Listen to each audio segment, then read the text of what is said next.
Greetings, everyone. I don't usually do this, obviously. I don't have a big YouTube channel or following, but I'm putting this out there in the off chance that someone comes across it, is looking for my book, or chances to come across this video feed to learn more about my novel. Today is a really big day for me.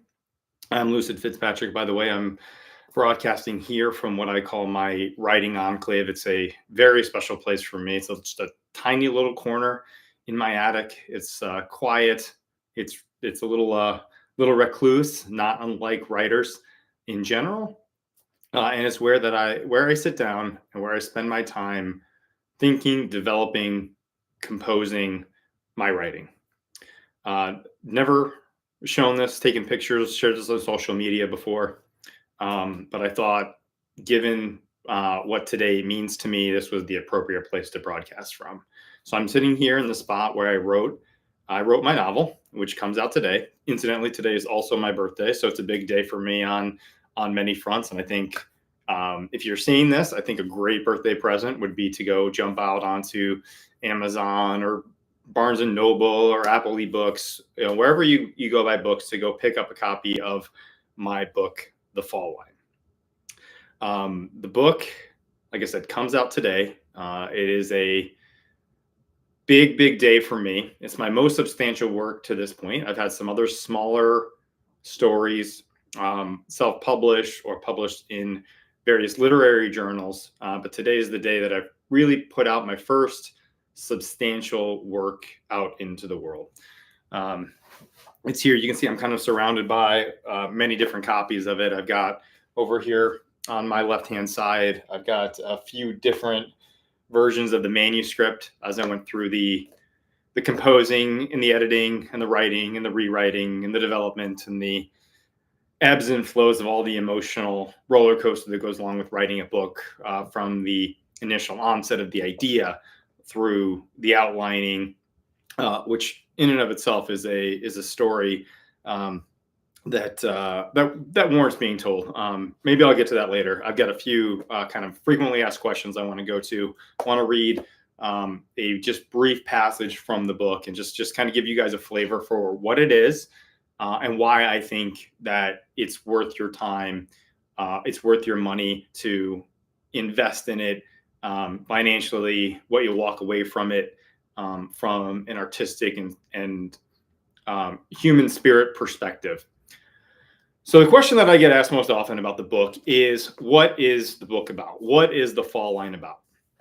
You can tell by the cover, right? Obviously, you see a pair of skiers on a mountainside, and so obviously the book is centered around the sport of skiing, but it's not exclusively. It's very accessible to, I think, anyone who enjoys the outdoors, who enjoys athletics, who enjoys artistic performance. I think a lot of those themes are wrapped up into the story and are expressed through the characters, as well as through the plot, as well as the stylistic choices that I made as I present the work in the text. And I hate the question about what the book is about, because if it was a simple thing to answer, it wouldn't have taken tens of thousands of words to do it. I wouldn't have needed all these pages to get it out. But at the same time, it does boil down into some key essentials. But you try to think through and answer the question, because there's what the book's about on the surface, and then there's what the book's about, and then what's the book about. The whole story takes place on a ski resort, fictional ski resort. It's in the middle or at the end of this kind of once in a lifetime storm. And I'll read the quick synopsis here that's on the back of the book. There are a couple taglines that I've been using for it. The first tagline, which was incorporated in the marketing materials, actually the first line of the book, and that is, "A skier holds no envy toward a bird soaring in the sky." And I love this opening line because it encapsulates what I think about the sport of skiing, why I think it's beautiful, and why I think it's worth spending time writing and spending time reading. Is it really is an aspiration of mankind throughout our history. I think we've always looked at the sky, dreamed of ways that we could travel like birds. we do so with machines. But I think, and skiing with skis, obviously there's a tool involved, but I think it's the closest that we can get accessibly without the use of complex machinery to feel that exhilaration of defying gravity, being in the air, but at the same time exerting control over that. And I think it's a really beautiful thing that I think comes to light, obviously, throughout the course of the book. But I'll continue to read what the final one, book blurb says. And there's a second tagline, quote from the book: "Men who share parents are but brothers. Men who share values are brethren." And this ties in what I think is the core relationship of the book, which I'll talk more about it. And that's a quote from one of the main characters, whose name is Zack Reeves. He's a ski instructor. Here's the rest of the blurb. "A once-in-a-lifetime storm transforms the Seraphs Ski Haven into a winter cathedral, drawing skiers who seek pilgrimage in its epic conditions. Aris Godric, a student fulfilling his bucket list dream to ski the Seraphs, hires Zack Reeves, a ski instructor devoted to perfection and the classical style. Together, their journey becomes a dance of life and death, freedom and confinement, wherever every turn holds the promise of exhilaration and the perils of mortality. Through the lens of skiing, Godric and Reeves explore the boundaries of human courage, the allure of risk, and the essence of what it means to truly live." And I lost the pen. Let's get another copy here. "In this thrilling and philosophical novella, skiing transcends into a spiritual act as Godric and Reeves discover that the path to deliverance lies in engaging the fall line." So that kind of gives you guys the gist of what it's about. The story revolves around this fictional ski resort on the backbone of this once in a lifetime storm. It's just conditions that, if you're going to write about skiing, right, you can't just. I don't want to write just about an average day. I want to bring the very best of the sport to the forefront, and so I set the conditions in the book to be that. And the two characters interact in this. Each of the two main characters, it's very much centered around this student teacher, coach athlete, mentor protege relationship, and we really dig into that and explore that deeper. And I think especially in the context of one being an older man, the other one being a younger man, and the relationship and the bond that can form between men, and can happen very rapidly under the right conditions. Again, just as I said in the quote that Zack Reeves said, when two men share a similar value set, how that bond can be created and fortified in a short period of time to be something that is very profound and very meaningful between two characters that can literally be, as you see in this, over the course of the story, can be life-changing.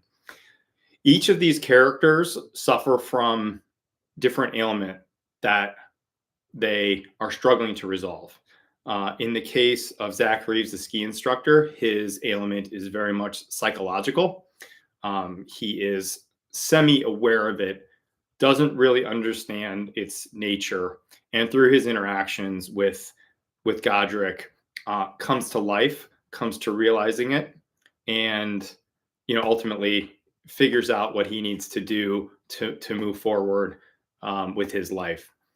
Godric, on the other hand, is suffering from a physical ailment, and it is very, very deep. It's very substantial what he is going through, and likewise, just like with Reeves' experience of what he gets with Godric, the flip side of that is true. Godric learns throughout his interactions and through the teachings of Reeves in skiing, and taking that and applying it to his life in general, can start seeing a path forward for himself that he didn't see at the beginning of the book when he's introduced.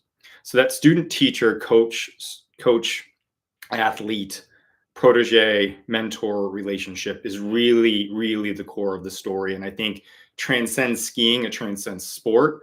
And also brings forth this, as I was composing this whole book, there's a natural conflict between a teacher and a student as you go through and bring in two people with different perspectives. Again, the core values very, very much align, but being at the different points of their life, being the two different perspectives that they come from. Godric being a student of computer science and philosophy, and Reeves being this lifelong ski instructor, there is a lot of give and take between the two, and challenges and um, uh, pushback as Reeves pushes Godric skiing forward. Godric, coming with the perspective of his physical ailment, and I wouldn't say his resistance, but his feedback and response to Reeves, very stark, direct, and what's the word, like idealistic training, right? Pushing someone toward excellence, toward perfection, and what happens when two people come together under those circumstances within the framework of the mountain that I've created. And I think it creates a very dynamic story. It's a very dynamic relationship, and it's I think comes something that is more beautiful. The book itself, right? When we think about genres, it's a book. It is literary fiction, and more than that, it is romanticism. And when I think of romanticism, and I've written about this on my website about how I think about stories and ideals and values being highlighted and beauty being highlighted in a book. All of the stylistic choices that I've made, all of the character choices kind of resonate. This whole idea of bringing those values to the forefront, making, as you describe the setting, describe the characters, set up their choices, how they're making their choices, what choices that they are making, how they're executing on those choices, the conviction that they have toward those choices are all things that I focus on in the story, right? And everything else just bleeds away. So if it's not adding to the values that the characters are seeking, and it's not presenting a world in which those values are achievable, then I want nothing to do with it. And I try to strip that away from the story as much as I can. So if you're looking for something that is more in the realm of realism, that is not what's going to be within this book. It is a very realistic book in the idea that these events could happen in this world. But again, the style that I've chosen to write with, the way that I present the characters, the setting, and the plot, is meant to highlight those ideals, and that ultimately is, what I think romanticism is for me. And as you go through the story and the narrative, there's a really good balance between the adventure, the exhilaration, and the introspective nature of the characters. And there is no better way for me to represent that than through skiing. If anyone has been on a ski trip, this book really reads like a ski trip. It would be a great companion for someone if you got a ski trip planned in this winter. This is a great companion book because it really mirrors it. Again, it's not a longer book. It's a shorter book. We'll talk. I think I'll talk a little bit more about that in a little bit. But just like a ski trip is short, and it's exhilarating. There's a lot of preparation that goes into a ski trip.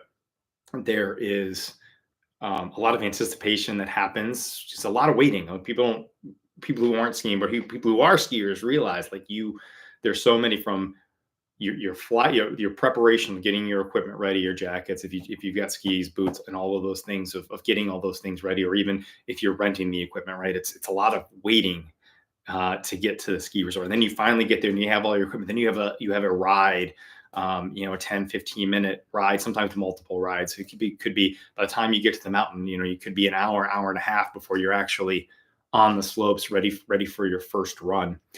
And then boom, you're into it. And you have this fast, exhilarating free fall of an activity. And then you stop and you ride the lift and it's slow.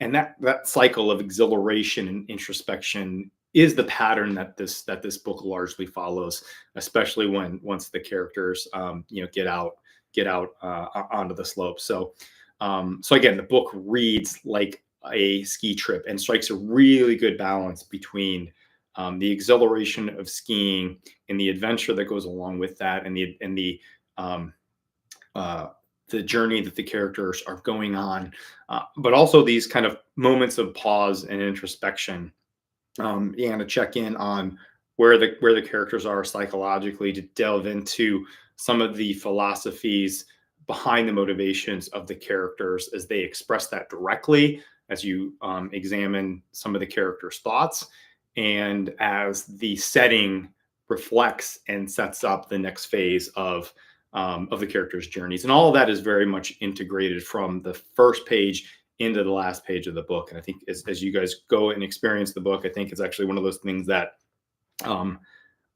revisiting the text after reading it, a second reading actually can bring more to light, of that integration, and how, after having known the story, reading it a second time, can actually bring more out of the text, and as like I said, very very integrated, as these things are. All the events of the book are ultimately tied together, and the events that happen over the course of the book actually become magnified and more profound once you understand where the book lands at the end. So it's a very interesting, and I think it's a valuable piece of art and piece of literature that I've created throughout the writing of this book and the publication now. What inspired the book? First, a lifelong love of skiing. I think that the sport is something that is underrepresented, perhaps non-represented in literature. I really could not find a book of serious literature that focuses on and elevates the sport of skiing. I think that's a tragedy that it's not there, and I think that's a gap that ultimately I've tried to fill with this book. Because as I think about the sport of skiing, I see daring beauty, I see elegant grace, I see a skier, particularly one that is high skilled, as being a dance on the snow. I see it also being as a challenge to nature. I mean, if you think about what it is to be on a mountain, everything is trying to kill you, right? You're talking about extreme cold. You're talking about lethal heights.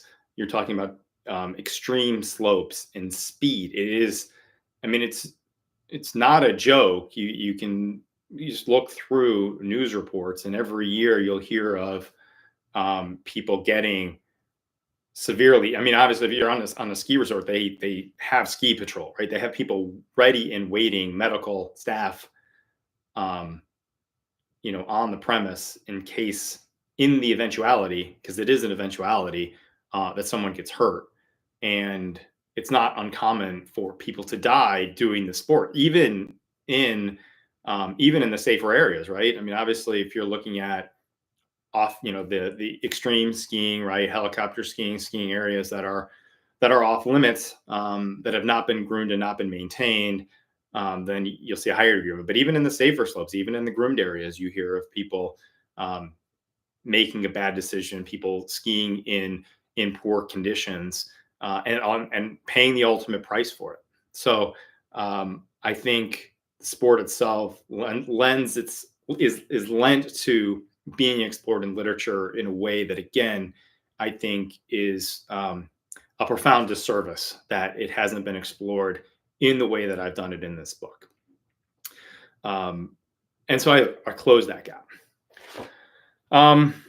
Another question I get is the book a novel or a novella? I put on the cover that it is a novella.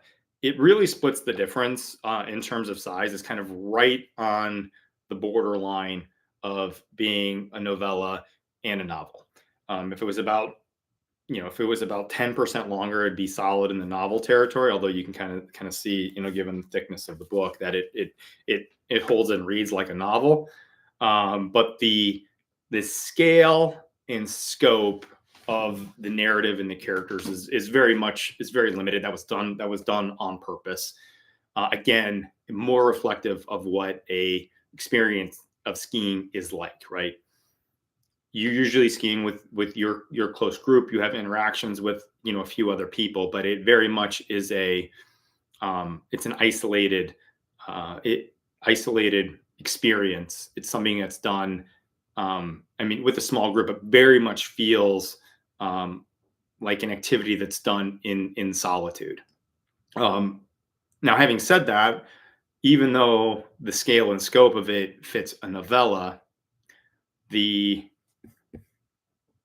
the thematic, the themes, and the depth of the novel, the depth matches more of a novel than a novella. So I think the investment of time and energy is that of a novella, but what you walk away from it is more in line with the experience of reading a full novel. But again, I put a novella, on the cover, so somebody goes reading it can set expectations about what they will find in the text. But again, as you put the book down, I think what you get from it as an art, the spiritual reprieve and the spiritual energy that it provides and grants access to is very much more on the novel side than it is a novella.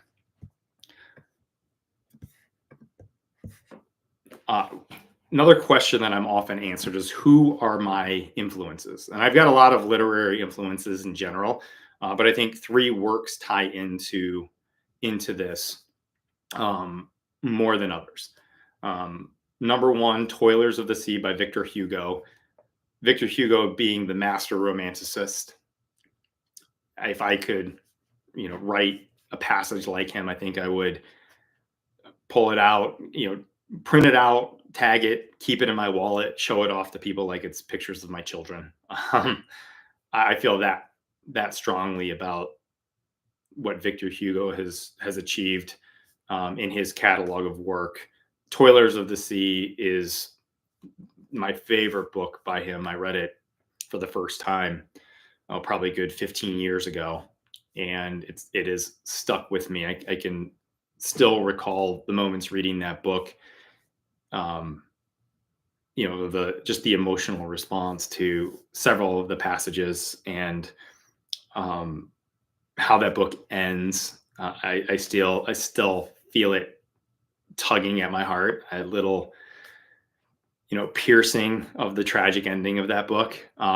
But what it does, and what I think I've taken from that book and put into the fall line, was the man versus nature aspect of that book. In Toilers of the Sea, a large swath of that book happens at sea, trying to recover a shipwreck, and the main character Gilliatt in that book, through his ingenuity, just feats of engineering and perseverance, as he fights through the ocean, the weather, a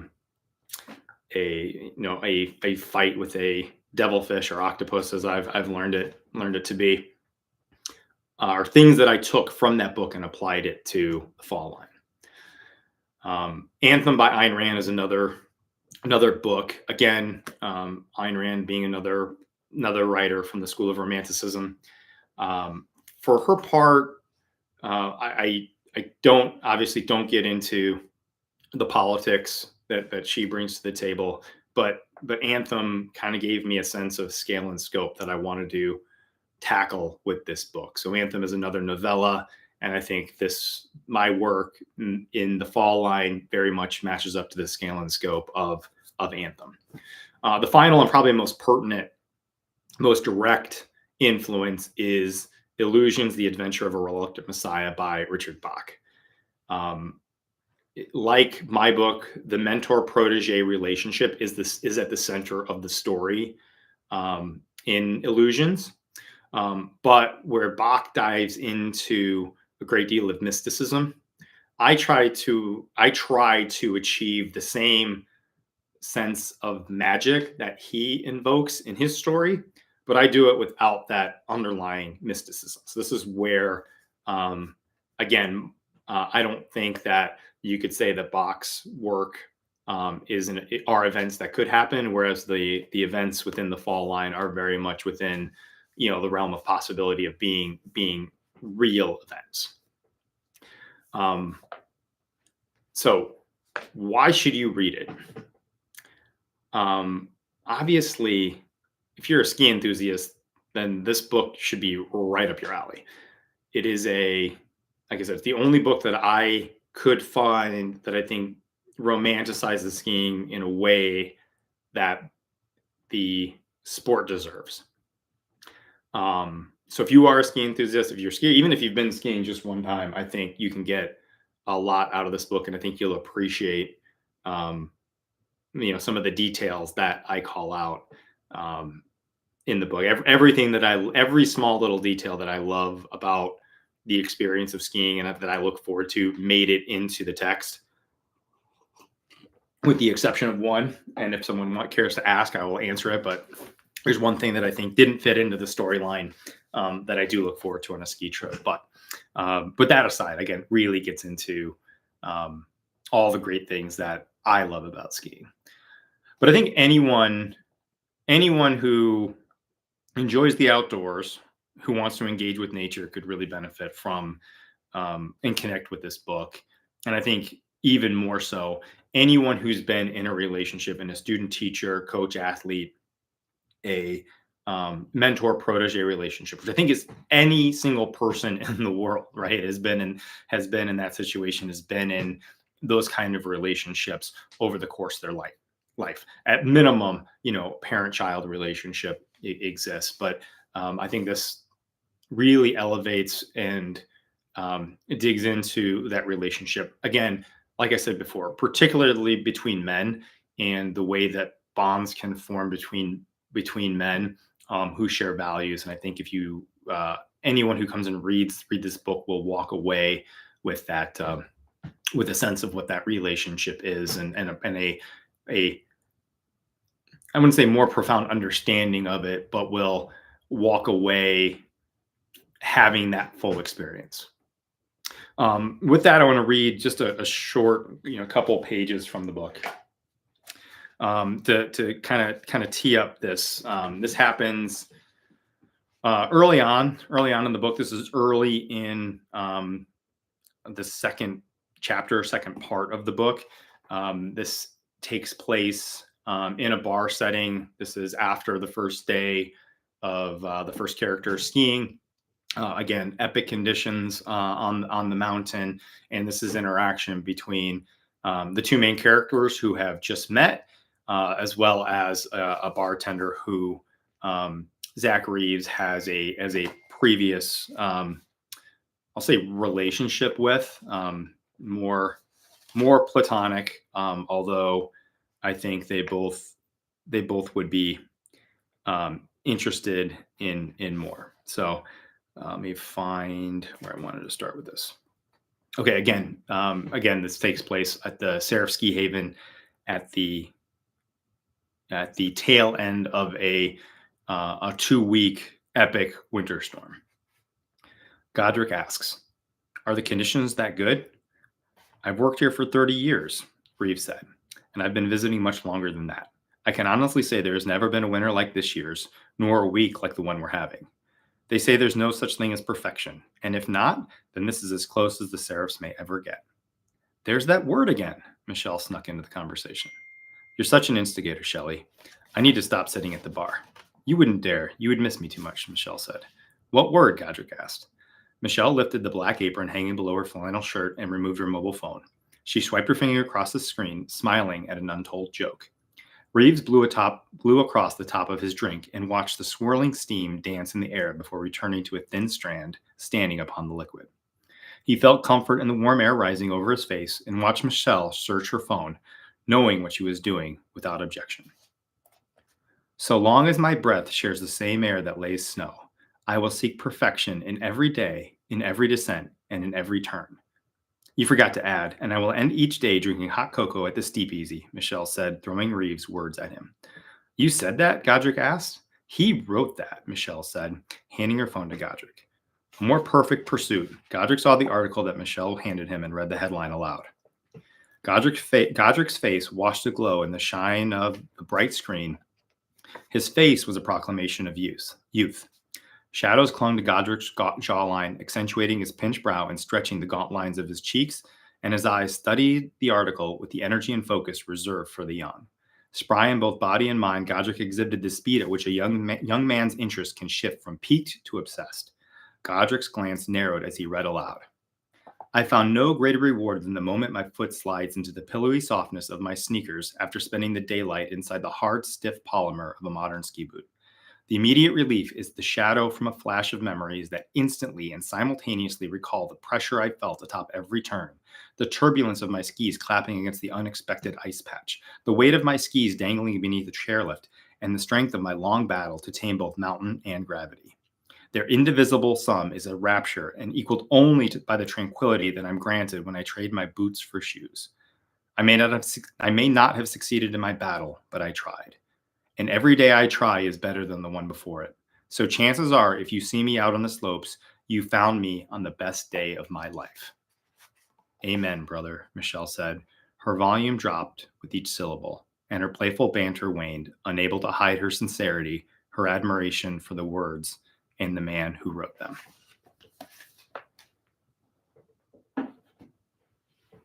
So, what will you walk away from when you finish this book? So, I think you'll find a powerful response to the beauty of existence, the beauty of the earth, and our shared presence on it. I think you'll walk away with a sense of optimism, even against any challenge that you may face, because that's what the characters will walk away from, given the challenges that they encounter and ultimately overcome. And I think whether you're a skier or not, I think you're going to walk away from the book with a desire to experience the exhilaration, or very least a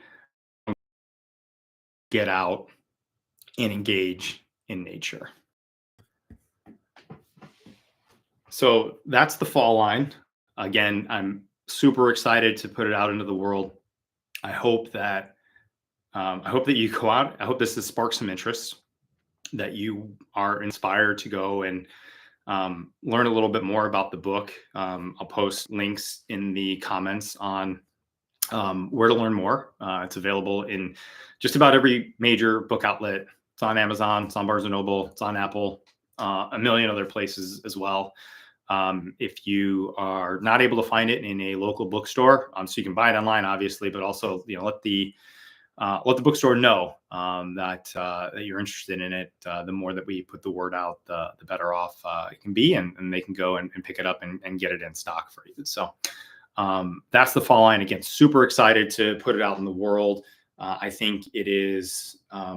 It fills a gap, a tragic gap in the literary canon on a sport that I think, again, has been long worthy to be romanticized, and up until now, with the publication of my book, finally have righted that wrong. So again, I'd say subscribe and like, but I don't do YouTube that much. But I do hope that if you do come across this video, go grab the book. And I don't care about likes or comments, but if you enjoy the work, share it with the people around you. If you know anyone else who might enjoy or connect with the work. Appreciate your time, and take care.